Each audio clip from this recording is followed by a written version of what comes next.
playSaturday concerned about kickoff changes. 129. Jeff Saturday analyzes how the NFL's efforts to improve safety may affect the future of the game.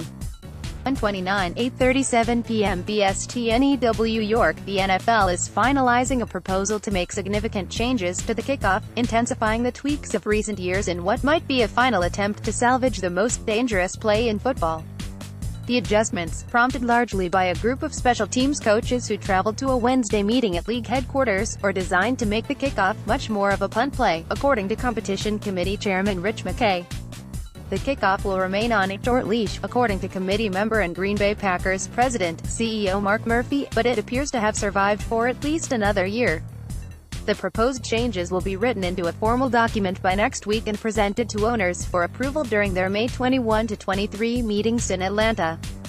They include, coverage teams would lose the 5-yard head start they previously had, 5 players would need to be aligned on each side of the kicker, all wedge blocks, including two-man double teams, would be eliminated, 8 of the 11 return team members would be lined up within 15 yards of the restraining line, and blocking would be prohibited within those 15 yards, there would be no pre-kick motion, onside kick rules would remain largely unchanged.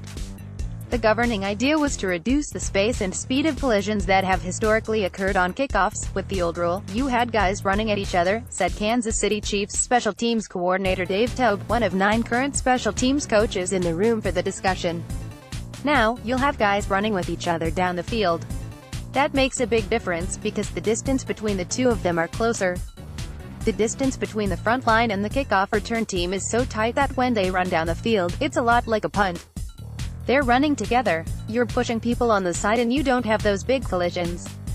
That was the main thing in our proposal. The competition committee discarded some of the coach's more radical proposals, including a rule that would place all fair-caught kickoffs at the 25-yard line. But league executives in attendance were generally encouraged by the depth of the proposed changes.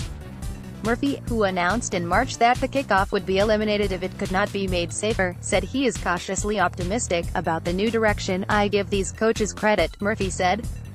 To me this was a breakthrough, that they're really looking at it to make it safer. Concussions in 2017 were 5 times as likely to occur on kickoffs as on other plays. A total of 71 concussions occurred on kickoffs between 2015-17, according to McKay. That figure was a dramatic outlier among NFL injury data, even after a number of changes in recent years designed to reduce returns, and prompted a scramble to address it before the 2018 season. Murphy said that, time will tell, if the new approach pushes down the number of concussions and other injuries. McKay said he was confident that it would.